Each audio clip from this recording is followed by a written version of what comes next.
From the macabre minds of Laughing Devil Production comes another story from the Nightshade Diary. You know what that means.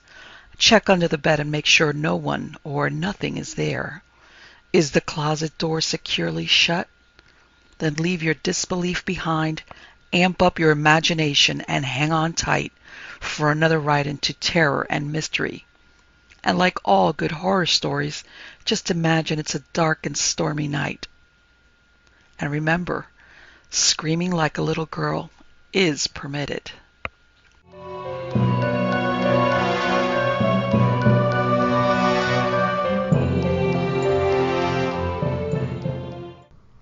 Lodgers by Joan, Aiken. "Are you sure, doctor," said Rose Burdock, "you really mean that he's got mumps and she's got measles? You couldn't be mistaken." "No mistake," said Dr. Cobb briskly. "Seen too many cases this week. Half the town's got one or the other. Bob's got the stiff neck. Titch has the spots. Nothing you can do. Just keep them warm, give 'em aspirin and lots to drink. Wrap up their necks and ears and keep 'em isolated, because what's sure to happen is that in a couple of weeks they'll swap bugs. It's then you'll really have to worry, because they'll be a bit pulled down by the first bug, so they may take the next one harder." "How long will it last?" she said faintly. He was scribbling prescriptions. "Oh, you'll probably have 'em both at home for about a month, from first to last. Here, this is for Titch, every 4 hours, round the clock, and these are for Bob, same, till the temperatures are back to normal. Call me if the fever goes on for more than 2 days, or if there's any delirium." "Delirium?" "Not likely, unless mumps, meningitis sets in. Watch out for bronchitis or pneumonia, though, of course. Have you had mumps and measles, by the way?" "Oh, yes." "Well, you can get mumps again, so look out," he said with callous cheer, running down the front steps. Rose dully watched him go. There was a small disused graveyard beside her house. A heavy rain followed by a sharp January frost had left all the gravestones neatly cased in ice. They looked like playing cards laid out for patience. Patience. How peaceful, she thought, to be lying stretched out in one's bones under there, with an ice pack overhead, and went back into the house where Titch, hot and miserable, wanted a drink and to be rubbed with eau de cologne. Bob, feverish and with acutely painful glands, wanted a hot poultice round his neck to take away the pain. Both asked to be read aloud to, and both wished to be made instantly better. Rose presently dragged herself wearily downstairs for the next disagreeable duty. Women's scene. "Can I speak to Mrs. Joubert, please?" "Mrs. Joubert? This is Rose Burdock." "Mrs. Joubert, I am most terribly sorry, but it looks as if I shan't be able to get to the office on Monday. Both my children are sick, one with mumps, one with measles, and my lodger left 2 days ago. I've got no one at home to look after them." "Yes, of course I will. But, yes, I know. Yes, I do realize that. Yes, I know Wednesday is press day. I'll certainly see what I can do. I just thought that I had better warn you in case. Yes, I will. Yes, of course." "You do remember, Mrs. Burdock," came the editor's clear voice over the wire, "that when we gave you this job it was on the strict understanding that there were to be no extra days off, no emergency or crisis, that if you came to us you promised never to leave us in the lurch on press day." Rose remembered the conversation extremely well. Mrs. Joubert, who had a face like an isosceles triangle on its apex with a crest of blue hair and 2 0 signs for eyes, had terrified her so much that she had made the promise unhesitatingly, with every intention of keeping it. Besides, with a well-disposed lodger who was always at home at tea time, before the children had finished school, the future had seemed secure. Who could have foretold that the lodger would be summoned to Scotland to nurse a dying mother, or that the children would succumb to mumps and measles simultaneously? "I'll do my very best, Mrs. Joubert," she said in despair. "Please do, dear, because this sort of thing really mustn't happen, you know. We've been very good to you, made special arrangements for you to work a 4-day week." "Yes, I know." "Very well, then." After the formidable click with which Mrs. Joubert rang off, came the immediate peal of the front door bell. Oh, God, now what? Rose thought, and dragged herself to the door. If that's the meter man, it means another electricity bill. It was not the meter man, but a frail-looking woman with badly waved hair, dangling on either side of her face like a cocker spaniel's ears. Her face was somehow ineffectual, pale and long, with anxious grey eyes and a mouth that made efforts to be firm, but kept dropping back into a weakly placating curve. Her skin was dry and chalky, and her clothes hung on her like dead leaves after the first rains of winter. Mrs. Burdock! Her voice was placating, too, refined yet shallow, as if she never took in quite enough breath. You won't know me, but I've heard of you through your professional associates. Well, through Mrs. Joubert, actually. If it's life insurance, I'm afraid I'm not interested, said Rose swiftly. And you must excuse me, but I have 2 sick children in the house. I have to get back to them. No, you misunderstand me. I'm giving Mrs. Joubert as a reference. Actually, she's a friend of my husband's father, Admiral Colgate, at Southdean. Oh, I see. In fact, Rose saw nothing. It was true that Mrs. Joubert had a week-end cottage at the village of Southdean, 5 miles away, and no doubt she knew dozens of admirals there. But why should that bring this dithering woman to stand on her threshold? The fact is, we're a bit desperate, my husband and I, Mrs. Colgate went on rapidly with what she seemed to hope was a winning smile. And we happened to hear, through the local grapevine, you know, that you might have some rooms to let in your house. We wondered if there might be a chance for us to rent them. You want to rent rooms? Suddenly the sunlight on the graveyard's frosted grass seemed to have acquired the heat of midsummer. Mrs. Colgate's chalky face was haloed in a golden fuzz of hair. Oh, now, I do see. Please, come in and look at them, won't you? I'm afraid they're nothing very grand, just 2 rooms, a bathroom, and kitchenette. Won't you come upstairs? We don't want anything grand, pattered Mrs. Colgate in her soft, conciliating voice. Following up the stairs, she had to duck her skimpy length to get in at the spare bedroom door, for the house was Tudor, with lintels to match, and she was quite tall. Nonetheless, she instantly exclaimed, "Oh, how delightful!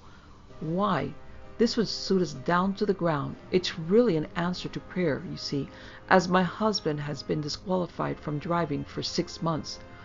Just on a technicality, you know, so silly.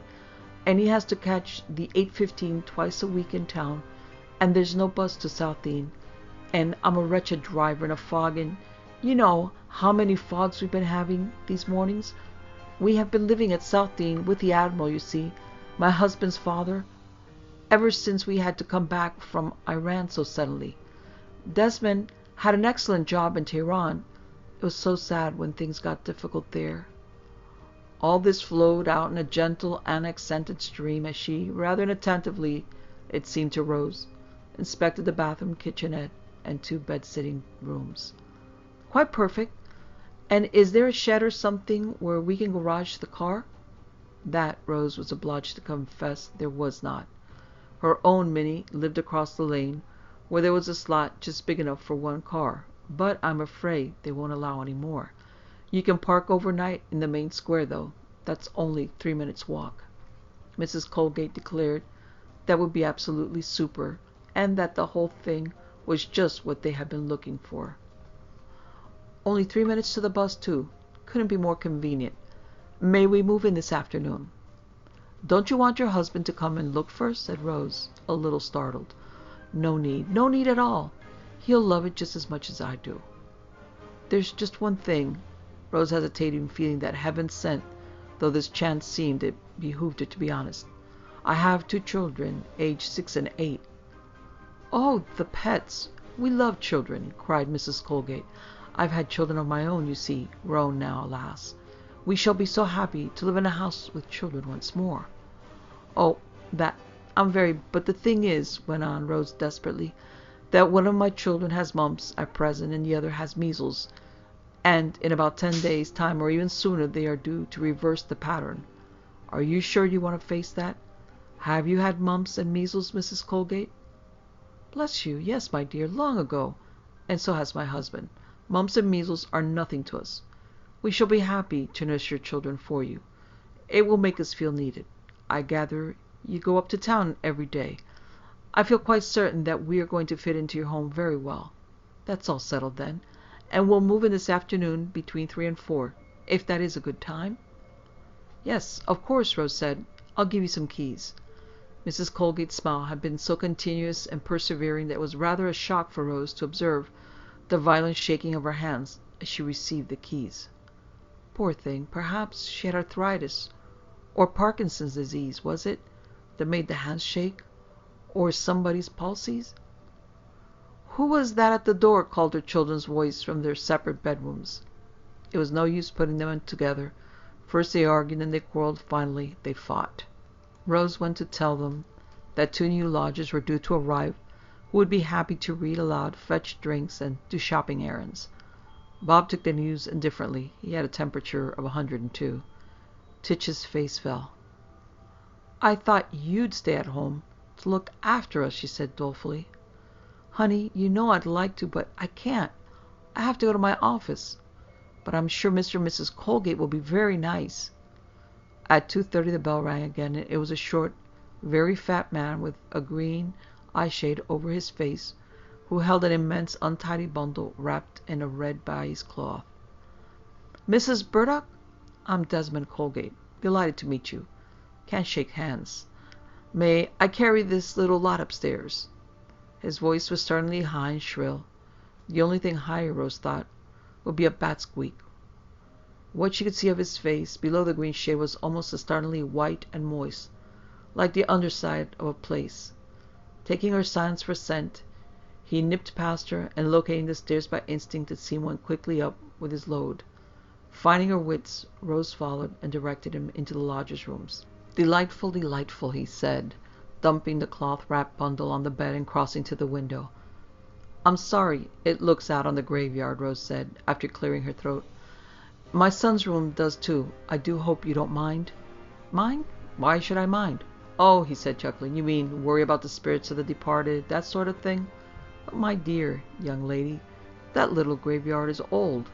Why, I dare say no one has been buried in it for 100 years. Nothing spooky is going to come out of there. Dear me, no. A very pleasant prospect. Aha, I believe I hear my wife down below.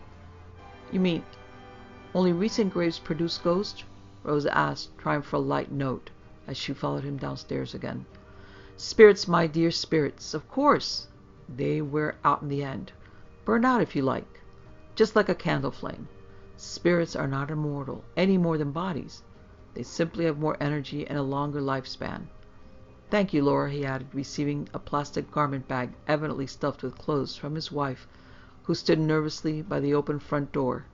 And of course, he added to Rose, nonplussed in the hall, it is when they have just left their bodies that spirits are most agitated, not yet knowing, you see, quite where they stand. Ha ha. His chuckle was like ice cubes falling into a glass. He retired up the stairs again with the dress bag, and Mrs. Colgate went back to their car, which was parked in the pavement outside with a policeman eyeing it thoughtfully. I hope you don't mind our coming a little earlier than we said. Mrs. Colgate fluttered up the front steps again, with a bundle of golf clubs and fishing rods and the tube of a vacuum cleaner. The Admiral thought it would be more practical to leave during the daylight. It gets dark so early these days, and then it's so hard to find things. She handed the clubs and rods to her husband, who, still in pursuit of his previous theme, said airily, waving butterfly nets, Yes, yes, spirits, when they have just left their bodies, buzz around in quite a panic. Like wasps, you know, positively distilling energy. He bustled off up the stairs again. He could move amazingly nimbly for one so fat, calling back what sounded like, That's the time to catch them. Rose went away into her own kitchen to be by herself. She supposed she had better make the Colgates a cup of tea. That was the proper way to welcome people. She wished that she had not taken such an instantaneous aversion to Desmond Colgate. Probably he was quite ordinary and pleasant when one got to know him. He couldn't help that unnerving voice and fish-like complexion. During the weekend, the Colgates seemed to settle in very completely in their own way. They had brought no furniture. Indeed, they had no need to, for the rooms were furnished. But they had an incredible quantity of paraphernalia, bundles, boxes, rolls, frames, cages, baskets. As they carried these up, Rose could not conceive where they would stow all the stuff in her two moderate-sized rooms. And indeed, when she tapped and injured with the ceremonial cups of tea, the floor was completely covered with objects dumped higgledy-piggledy in. The owners were making no attempt to organize the chaos. They were seated, he on the chaise lounge and she on the divan, each with a half-empty glass in hand. A Johnny Walker bottle stood on a box midway between them. "You see us exhausted, my dear Rose," chirped Mr. Colgate. "I may call you Rose, may I not? Such a charming name. Recruiting our strength before embarking on the next stage of our labors. Ah, tea. What a considerate thought. How delicious." But Rose noticed when she carried the cups down again that he had hardly touched his, taken no more than a courtesy sip. Was the silence interrupted by her entry a sullen silence? An acrimonious silence? A conspiratorial silence? There had been a positive quality to it, of that Rose felt certain. And on the Sunday, as she went about her week-end task and tended the children, she could not avoid the irrational notion that the Colgates, mousy quiet themselves, they seemed to be late risers, where she swept or clinked pots in the kitchen, or merely ran up and down stairs, sitting motionless as she had first discovered them, listening to her. On Sunday evening, Dr. Cobb dropped in, unannounced. "Passing by, thought I might as well. Temperature's down yet? Never mind. It has to take its course. Keep him in bed, though. No getting up to watch telly. That measle bug is a bad one. Young Pete Finn, the vet's son. Know who I mean? Round-faced boy." She nodded. "Took pneumonia. Died this morning. Couldn't get the temperature down." "Pete? Pete Finn?" She was transfixed by a pang of pity and terror. "But he's such a big, strong boy. We know him well. He was a friend of Bob's." Cobb shook his head. "Didn't make it. Don't tell you this to scare you, just to warn. Well, keep on with the pills. All you can do." He made for the door fast, turned to say with a touch of inquisitiveness and something else, malice, under his good nature, "Here you've got new lodgers." He jerked his thumb upwards. "They didn't stay in his father's house too long." "You know the Admiral, then?" He nodded. He knew everybody. "Patient. Haven't met the younger generation, though. Been in foreign parts. Haven't they? Good thing they left the old boy, rubbing him up the wrong way. He said they were hastening his end. Behaving themselves here, are they?" "They seem fine. Why?" She was instantly alarmed. "Oh, nothing, nothing. Glad you found somebody. Only I did hear..." He gestured, tipping up an invisible glass. Oh, thought Rose, that would explain the shaking hands and trouble about driving. "Both?" she mouthed unhappily. He shrugged. "Only in moderation, I dare say. Could be worse. Could be heroin. Take care now. Call me at the least worry." With a carefree slam, he was into his car and away. On Monday, a prey to hideous qualms and misgivings, Rose drove to the office of Women's Scene. She had left prepared food of every kind ready to be fed to her children, a paper tacked to a wall with her phone number, the doctor's number, the plumber, electrician, hospital, typed instructions stuck on all the household appliances, for Mrs. Colgate had asked if she might use the washing machine, the iron, sewing machine, vacuum. "My father-in-law was always terrible difficult about letting us use his things," she confided. Press week on the magazine was always a scramble of last-minute work. Rose found it impossible to leave the office before 6:30. She arrived home late and in trepidation, though Mrs. Colgate that morning had been woefully friendly and reassuring. Mr. Colgate had not been visible. "Don't you worry about a thing, my dear. It will really be a pleasure to look after your nice children. Dear little things." She had seemed decidedly calmer than on the day they arrived. Her hands shook less. When Rose opened the door, her house was totally silent, and downstairs all in darkness. She flipped a switch, no light. In a panic she ran up the stairs. Here there was darkness, though dim lights came from the children's room. When she went in to see Titch, Rose discovered the source of this subdued light. Mr. Colgate was there, reading Kim aloud to her daughter by the flicker of 2 candles. His high, monotonous, bird-like voice which had seemed as she entered mysteriously to come from somewhere up in the ceiling, ceased when he saw Rose. Despite the dim light, he was still wearing his eye shade. "Ah, there you are at last, my dear," he said graciously to Rose. "Then I will retire." Has everything been all right?" Rose hoped that the nervousness and dislike in her voice was not as audible to him as they seemed to her. "Just as right as it could be," Mr. Colgate declared with greater gaiety. He added judiciously, "But I believe your daughter is not very used to men. My husband died when she was only 3. "Ah, I see. That explains it. So long ago," he sighed. "Might I ask, did your husband live here when he was alive? In this house?" "No, we moved here after his death." Too bad." He seemed disappointed. "I was asking the children about him." He took a step, and a strong Swedish scent of whiskey and hair oil was released. Rose longed for him to be gone. She could see what seemed to have escaped Mr. Colgate's notice, under the eye shade in the dim light, that Titch was in a silent agony of terrified tears that might, any minute, reach screaming pitch. "Well, good night, Mr. Colgate. Thank you so much." And as he mercifully left the room, and she heard his own door shut behind him, "My lamb, what's the matter?" Titch flung herself quivering into her mother's arms. "He's horrible. I couldn't understand a single word he said. Not a word. His voice is so strange. It seemed to come from the roof. And it smells awful. Please don't let him come in here any more." "No, of course not. I won't." With sinking heart, Rose wondered how this was to be achieved without mortally offending Mr. Colgate. She suspected that he might be a very touchy man. As soon as she could detach herself from the panic-stricken Titch, Rose went to visit Bob. Here the scene seemed calmer. Bob was sitting up in bed, flushed but impassive, wrapped in a quilt, playing cards on a pastry board with Mrs. Colgate. 2 more flickering candles lit the room. "Your son has a natural aptitude for cards," Mrs. Colgate said, smiling, ducking out from under the sloping roof. "I've taught him Spider, and before that he learned Napoleon, streets and alleys, Klondike, and the beleaguered castle.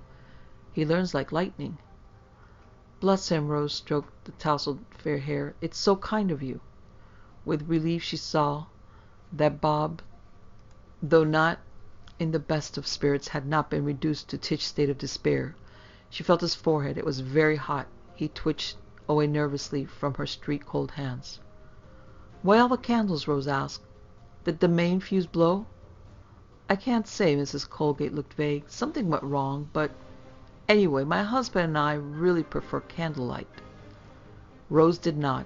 In a Tudor house, largely constructed of timber and lath, candles were too great a fire hazard, and she groped her way down to the cellar and mended the 3 separate fuses that seemed to have blown. However, even when the rest of the rooms were blazing with light, she noticed, when outside fetching a briefcase from the car, that only a dim flicker still emanated from the Colgate's windows. "Hope to God they've tidied up all that clutter," she thought apprehensively. She could hardly forbid the Colgates to use candles, if such was their preference, but it did seem risky, with all those obstacles on the floor to trip them. Perhaps they were straight by now, though. Later on in the evening, she was obliged to visit their room. The phone rang. It was a male voice asking for Mr. Desmond Colgate. "What name shall I say?" inquired Rose. "Hugh Morgan Sly, Admiral Colgate's solicitor. I have been trying this number all day," said the voice irritably. "I'll see if they are in, but I rather believe I heard them go out half an hour ago," said Rose. As she gulped down her late hasty supper, she had heard footsteps and mutterings on the stairs. Pondering, she tapped on the Colgate's door. Twice during the day she had tried to phone home in order to ask after the children, but had gotten no reply on either occasion. Were the Colgates telephone shy? The tapping produced no response, and she cautiously opened the door, automatically switching on the light. Something scurried hastily in a corner. She caught a glimpse of a smallish, whitish creature which vanished under a corner of blanket hanging from the divan. The Colgates were nowhere to be seen, and the room was still just as untidy as they had been 4 days ago. A guttering candle leaned precariously over the edge of a saucer. Rose extinguished it and went back to the phone. "They must be out, I'm afraid. Shall I leave them a message to call you?" That won't be any use, he said sourly. I suppose I shall have to come and see them to explain the Admiral's intentions. He sounded as if he found the prospect intensely disagreeable. You might catch them at friends. If you have any idea where to phone, Rose suggested. More likely in a pub, he muttered to himself. Not Rose, and rang off. She had intended to wait up in order to tell them about the call, and also ask about the creature. What could it have been? A ferret? A lizard? A coypoo? But they returned home so extremely late that by the time they came in she had given up and exhausted retired to bed. She slept lightly, though, and heard their shuffling feet on the stairs after the church's clock struck 1. Not a pub, then. Mr. Morgansley must have been wrong about that. In the morning there was no sound from the Colgate area. Not daring to leave the children, both running fevers, without being certain that somebody was alert enough to attend to their needs, Rose waited as long as possible, then tapped at the door. A very long silence ensued. Rose tapped again. A drowsy voice called. Who is it? It's me, Rose. I'm sorry to disturb you. After another long pause, Mrs. Colgate came flapping to the door in a faded silk wrapper that must have been memorably ornate. Her face was chalk pale. Her hands shook wildly. Rose passed on the lawyer's message, which Mrs. Colgate received with an odd expression, and then added, I'm sorry to bother you. Why did she keep saying that? It wasn't true. But I've just phoned the doctor, and he says if the children's temperature aren't down by noon, get in touch with him, and he'll come around. Just phoned him, and he'll come, she repeated, as Mrs. Colgate continued to look unreceptive. Phone the doctor. Oh, I won't do that. I'll run round to the surgery, Mrs. Colgate said after a pause. I've seen it. It's in the square, isn't it? Yes, said Rose, rather astonished. But you'd much better phone. He won't be in there. He'll be on his errands. They'll have to find him. I'll go, repeated Mrs. Colgate. I like the fresh air. You won't forget, will you? There was something so odd about the woman that Rose was deeply troubled at having to leave the children in her charge. She went on, I don't like to seem like a silly fussing parent, but since the news about poor little Peter Finn's death... Peter Finn's death? Mrs. Colgate looked a little more intelligent. The vet's boy at South Dean? Such a sweet boy. He used to wash our cat, and my husband taught him to play cribbage. Mention of the vet reminded Rose of something. By the way, do you have a pet? When I looked in last night, I thought I saw... The thing is, I hadn't really reckoned... The house isn't very big. For several moments, Mrs. Colgate remained quite silent, her face non-committal. Then, as if after reflection, she said, A pet? I thought when I went up about the phone call, I saw something like a ferret. Oh, you mean my sister's Chinese rabbit, Mrs. Colgate said, as if suddenly enlightened. Don't worry, I'll take it back to her today. And she added, We don't like pets at all. Don't worry, she finished absently. Rose nodded, left the house, and ran to her car. She was very late, and it was beginning to snow. On both the following evenings, the lights were all fused when Rose arrived home. Same activity at the Colgate apparently put an excessive strain on the wiring. Mending the fuses, Rose resolved to ask them about it when she had a little more time. But there were so many things on her mind as well. The children's still soaring temperature, the unsorted mess in the Colgate's rooms, visible whenever they briefly left the door open, Aunt Rose to help them tidy it, the intermittent snow, which made driving a terror to Rose, never confident in a car at the best of times, the hectic going to press non-stop action at the magazine. Then, on Wednesday evening, there came a call from the police. Mrs. Burdock? Sergeant Grimbold here. I believe you have a Mr. Colgate staying with you, who owns a white Cortina, registration DDR 439J. Would you mind telling him he's parked it illegally in Mary Lane, and unless it's removed within half an hour, it will be towed away at his expense? Oh, yes, I'll tell him. Very kind of you to tip him off, Rose said to Sergeant Grimbold, who was an old friend, and he said, confidentially, they keep leaving their car in all sorts of crazy places. You better warn them, or they're in for trouble. Oh, good heavens, said Mr. Colgate irritably, when Rose relayed the message to him, somewhat watered down. I must say it is a great pity. We are not permitted to put our car in the graveyard next door. There would be plenty of room among the graves. This town is awkward and confusing at night, as the streets are so poorly lit. Ironic that he, with his preference for candlelight, should complain of that, Rose thought. He went on. Quite often in the morning, other people have parked so inconsiderably that it is almost impossible for us to locate our car. My poor wife had to spend several hours a day searching for it.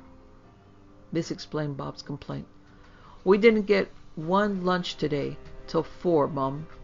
Need these Colgates Day? I don't really like 'em. Oh dear, love, nor do I much, but they are keeping an eye on you, and they've paid a month's rent in advance. What don't you like about them? Everything, and his puppets are the absolute end. Puppets? He makes them out of china or something. They clink. He showed me a couple this afternoon when we were playing cards. One moved by itself. Horrible. We played canasta and he said if I won, I could have one of the smaller puppets. But I wouldn't want one. They give me the creeps. Anyway, I didn't win. On Thursday morning early, Mrs. Joubert sent for Rose. The magazine had been safely put to bed. Then it was time to draw breath. Rose hurried to the editor's office, wondering what fault or omission of hers had come under scrutiny. She could think of several possibilities the last few desperate days, but this summons was of a personal nature. Mrs. Joubert came to the point directly. I've just been talking to my housekeeper at South Dean. She tells me she heard the young Colgates had rented rooms in your house. Young Colgates? Rose could hardly have classified them that, but she supposed that compared with the Admiral in his late 80s, they rated as young. Yes, that's right. Well, get them out at once. You can't let them stay in your house. But, Rose stammered, utterly taken aback. They gave you as a referral. That was why I let them come. Take their impudence. They have no right, Mrs. Joubert said incisively. My dear, they nearly drove that wretched old man mad.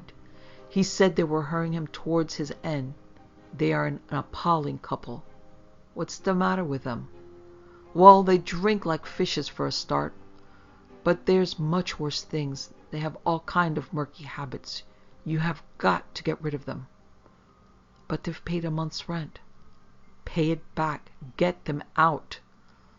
How can I possibly do that? Invent something. Say you've got your mother-in-law coming to live with you. I'm serious. But they are looking after my children who have mumps and measles. Rose felt herself lose to fainting with sheer despair. You'll just have to take time off, Mrs. Joubert said impatiently. Lucky we have gone to press. In a small, detached corner of her brain, Rose wondered if the time off would have been granted otherwise. Don't come in till next Monday. Tell them some story. Fix something, okay? And you'd better leave early today. Nonetheless, there was much clearing up to do after the scrambled press day. The January afternoon was darkening by the time Rose parked the Mini opposite her front door. The sight of Dr. Cobb's car arrogantly straddling the double yellow lines across the road turned her cold with apprehension. I'm afraid the lad's coming down with measles too, the doctor told her outside Bob's door. This is going to be the really tricky time. I've left a new lot of medicine for him to take. Try an ice pack and lots of fluids. I'll be back later this evening. You don't think he should go to the hospital? Rose tried to keep her voice level. My dear, they're packed to the gills. Still, don't worry. See you later. Don't worry, Rose thought, pressing both hands against her aching temples. 10 minutes afterwards, she ran up the stairs with the jug of barley water. She found her way impeded by Mr. Colgate, fatly occupying most of the narrow landing. I'm taking these in to amuse him, he chirped gaily. She was too exhausted to pretend. No, he doesn't want anything like that, Mr. Colgate. He's very sick. Yet there was something rather repulsive emanating about Mr. Colgate's puppets, which he held dangling from either hand.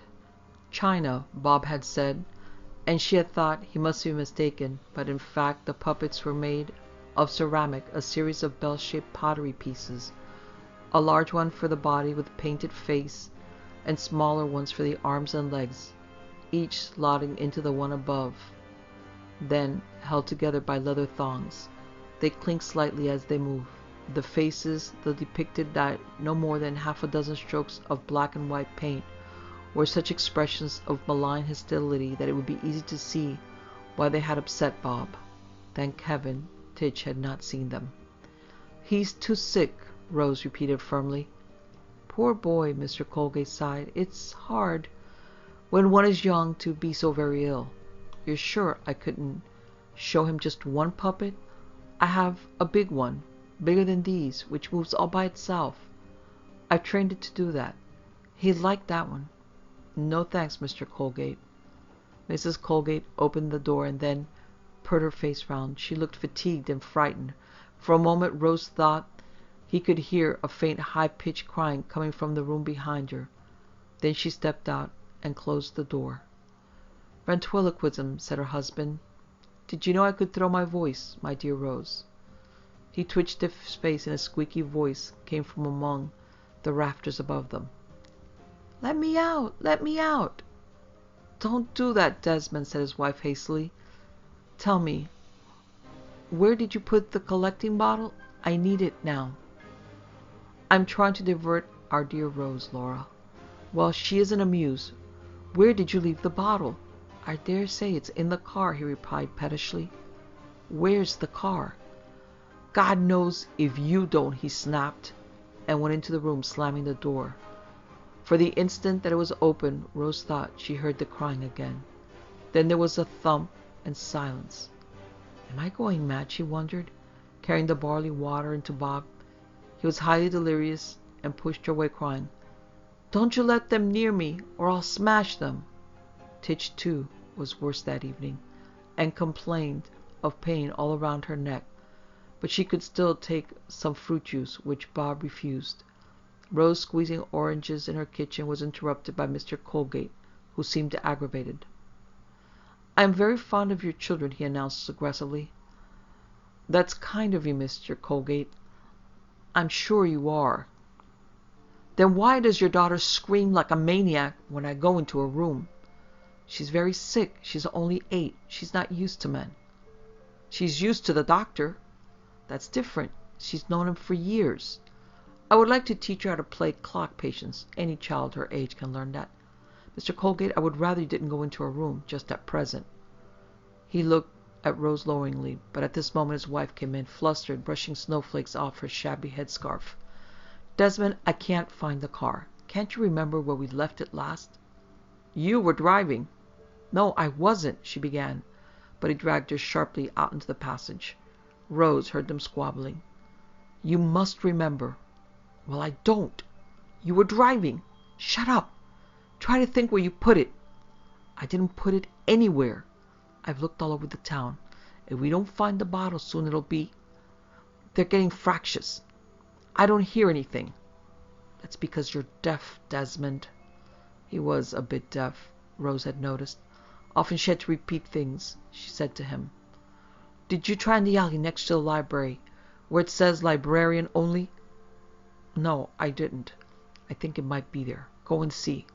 You go and quiet them down, then. Put them in the birdcage. When the Colgates had departed, Rose took Titch her orange juice. She thought she could hear a kind of scuffle taking place in the Colgates' room, mixed with subdued curses. Just as she was carrying the empty beaker downstairs again, Mrs. Colgate came in through the front door. Evidently her quest this time had been successful. She bore a heavy-looking gallon-sized flagon made of black glass. It was encased in a sort of basket-work which was covered all over with beads. Black, green, blue, red, and white. The beading formed letters which ran criss-cross up, down, and sideways, like a crossword puzzle in her brief glimpse. Ross saw no words. She recognized but noticed the letters O-A-T-N-E and S. It was an extremely foreign-looking article. Perhaps the Colgates had brought it back with them from Tehran. What could they be keeping in it that was required with such urgency? Although the black glass looked massively thick, the frail Mrs. Colgate appeared to be very able to carry it without too much difficulty, as if the contents were light. It could be oxygen, thought Rose, or crushed laurel leaves for killing moths. Why did they call it a collecting bottle? She went upstairs again to read aloud to Tidge, who complained that she ached all over. The crying from the Colgate's room had ceased. Rose decided that she had imagined it. Dr. Cobb came back at 11 and said that Bob was holding his own. You get a bit of sleep now and have a look at him around 2. Call me if you're at all bothered, he said. Try to sleep a little now. Okay. You're very good, Rose muttered. The Colgates, according to evening custom, had gone out. Rose suppressed an urge to bolt the front door so that they could not get back in. She could not resist the temptation to peep into their room. The floor was still covered with things. The plastic garment bag hung from a rafter, swaying slightly. Near the door stood the large bird cage, covered by a square of red baize. Gingerly Rose twitched the baize up and let it drop again with a shudder of disgust. On the floor of the cage were 3 smallish, whitish, wrinkled things, huddled together with motionless. What could they have been? They resembled embryos with horrible little tapering, attenuated limbs. They reminded her vaguely of William Blake's paintings. They couldn't have been alive. They couldn't have been real, she told herself. It was just a pile of chamois leather, or something like that. Bits of crumpled plastic, perhaps. Tomorrow she would give the Colgates notice to go. The first thing in the morning, as soon as she saw them. She shut the door again and went down to her own room, set the alarm for 2 a.m., and fell on the bed fully clothed. She had thought she would never go to sleep, but she went off instantly, as if she had swallowed a knockout dose, and immediately began to dream. She dreamed that she was watching Desmond Colgate and her son play cards. The cards were laid out like gravestones all over a flat board, and the room was lit by 2 candles, one black, one white. Mr. Colgate pointed to the candles and said, "You remember what the Egyptians believe? We are split into 10 parts, of which this is the Ka, or double, and that the Ku, or spirit. Are you paying attention, boy?" "Yes," Bob said sleepily. He was lolling back on the pillow, hardly able to keep his eyes open. "Very well. We shall play Devil's Bedpost," Colgate said it, and he began moving the cards into a square formation. "The winner takes both candles, right?" "Don't play with him, Bob." Rose wanted to scream, but her voice remained trapped inside. Her lips would not open. The players began moving the cards about, murmuring incomprehensible terms. "I buy the devil. I cross the equator. Cold hand takes the tiger. Go now. Queen of the night takes 10. Suddenly Colgate slapped all his cards down the board, shouting, "Dead hand, I win!" And picking up a black conical candle extinguisher, he snuffed out both flames and put the candles in his pocket. Rose thought she had woken herself by shrieking, but found that it was the shrilling of the alarm in her ear that had roused her. She stumbled out of bed and quietly opened her bedroom door. On the landing she was dismayed to see Desmond Colgate also fully clothed. He seemed to be coming from Bob's room and was carrying a flashlight which cast a small round pool of light before him on the floor. He did not observe Rose. He opened his own door and exclaimed in a harsh whisper, "Laura! Laura! The little brute got away. Where did you leave the bottle?" Her sleepy voice answered, "It's back in the car." "Where's the bloody car?" "Don't you remember? You left it in the graveyard." He spun round, and Rose heard the thump of his feet down the stairs and the soft slam of the front door. Aghast, she stepped to the landing window, which also looked down the graveyard, thrust back the curtain, and saw in broad moonlight against the snow the Colgate's car drawn up askew just inside the gate. She was in time to see Colgate. He held the wicker-wrapped flask in one hand that looked like a white towel in the other. He was dashing about amongst the gravestones, apparently in pursuit of some elusive and darting quarry. He made frantic flaps and lunges with the cloths, blundered into the stone slabs, tripped, picked himself up again, and stumbled on.